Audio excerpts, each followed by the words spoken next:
Depuis l'âge de 15 ans, il photographie la nature, une passion qui devient son métier. Après 3 années de piégeage photographique des animaux nocturnes, Pascal Bourguignon publie en binôme avec un autre photographe l'ouvrage Veilleur de nuit.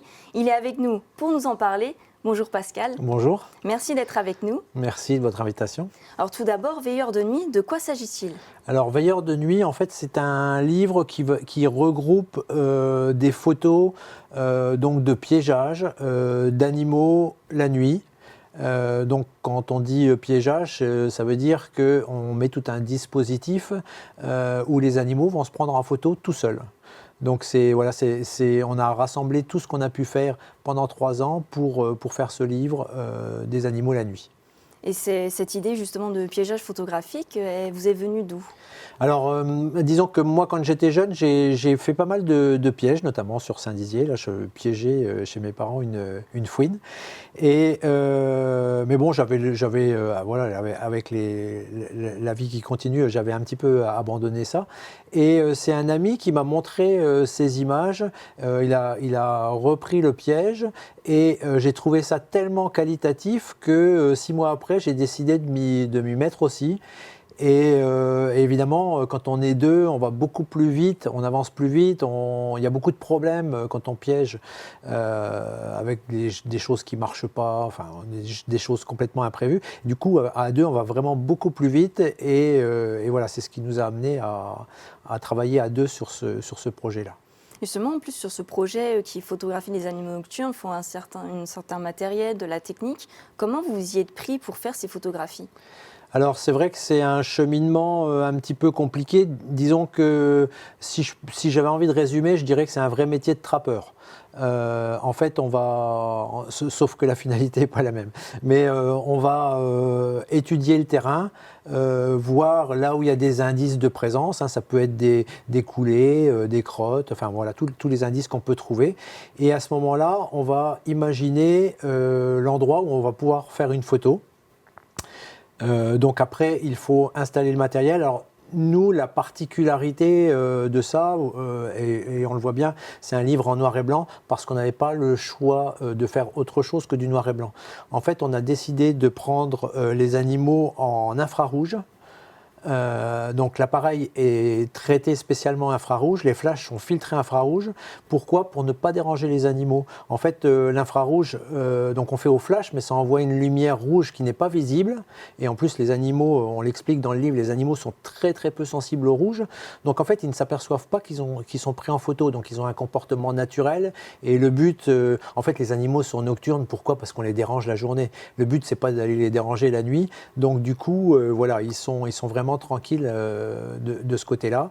Et donc voilà, au niveau côté technique, infrarouge et repérage est mis en place.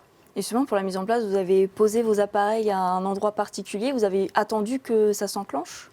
Oui, alors donc quand on a repéré un bon endroit, donc on va installer. Alors le danger aussi, c'est qu'on laisse le matériel sur place. Donc en général, on installe le soir et on récupère le lendemain matin pour éviter le vol. Mais donc on va installer au meilleur endroit en espérant que la bestiole convoitée passe bien là où on a envie qu'elle passe. Et en parlant justement de ces bestioles, quels sont les animaux que vous avez ciblés et pour quelles raisons ? Alors donc nous, c'est vrai que on a ciblé mammifères.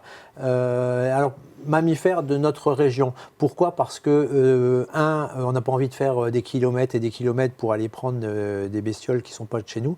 Mais par facilité aussi, si on y va le matin et le soir, il ne faut pas que ça soit trop loin. Et donc on voulait montrer aussi toute la vie qu'il y a autour de la maison en fait, hein.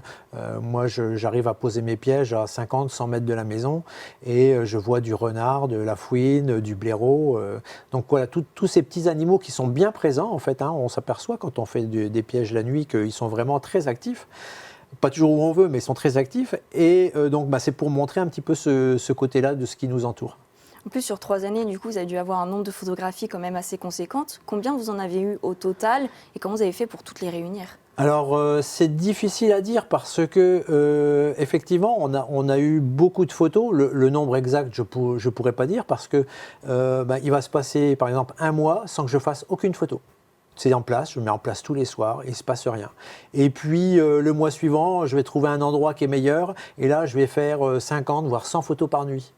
Donc ça peut aller très vite, mais ça peut aussi aller très doucement. Alors, nous, ce qu'on a voulu privilégier dans le livre, c'est en fait pas des gros plans d'animaux, mais bien des paysages animaliers, c'est-à-dire un paysage avec un animal dedans, mais qui n'est pas forcément très gros. Donc, on cherchait vraiment des beaux endroits. Je veux dire, ça passe d'abord par un beau décor.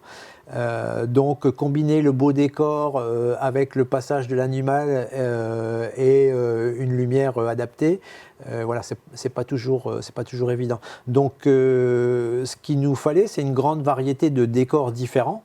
Parce qu'il est hors de question, bon ok ça marche bien sur un site, je fais 200 photos par nuit, mais je ne vais pas mettre 50 photos à la suite les unes des autres du même endroit.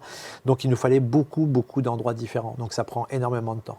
Et c'est surtout sur ces critères-là, justement, que vous avez choisi les photos que vous avez mis dans l'ouvrage? Oui, donc les critères, c'était des espèces différentes, le plus possible différentes, deux, pas trop de répétitions sur les sites, et puis après, évidemment, les meilleures images de chaque série. Donc ça limite forcément, mais il y en a toujours une qui sort du lot. Et en plus, dans votre ouvrage, en plus des photos, vous mettez des petits textes où vous parlez du matériel, la technique, mais aussi des récits, anecdotes. Est-ce que vous pouvez nous en partager une? Oui, bien sûr. Alors, il y en a beaucoup des anecdotes, mais si je peux, il y en a une que je trouve rigolote, c'est que en fait, ça marche très bien ce genre de piège quand il y a une petite rivière, un petit ruisseau, et puis qu'il y a un tronc couché qui passe au-dessus. Donc tous les animaux passent là, c'est l'autoroute. Pourquoi? Parce que les animaux, ils ne veulent pas se mouiller les pieds, tout simplement. Donc ils passent sur le petit rondin. Et donc à cet endroit-là, ça marchait vraiment très bien. J'avais beaucoup de passages de blaireaux, dont des jeunes, de gauche à droite, de droite à gauche, etc. Et à un moment donné, je vois sur une photo, il y avait dû pleuvoir, et je ne vois plus que les pattes avant et la tête du blaireau. Donc visiblement, il a dérapé et la photo suivante, il n'y a plus rien, donc il a dû tomber dans l'eau, le pauvre. Et en plus de votre livre, vous avez mis en place une exposition. Vous avez 22 tirages en grand format. Pourquoi ce choix? En fait, c'est un petit peu aussi notre promotion pour faire connaître le livre. On l'accompagne d'une grosse exposition. Donc le point de départ, c'était le festival de Montier-en-Der. Donc on a exposé ces grandes photos. Mais ce qui fait notre particularité, comme je le disais tout à l'heure, c'est vraiment une qualité extrême. On a vraiment des appareils hyper performants. Et pour montrer cette qualité, il faut faire du très grand format. Et c'est ce qui a vraiment surpris les gens, c'est qu'on puisse avoir autant de détails sur des photos nocturnes dans un tel format, quoi. C'est sur ces mots que nous allons nous quitter. Merci beaucoup d'être venu sur notre plateau pour parler de votre ouvrage. Merci beaucoup.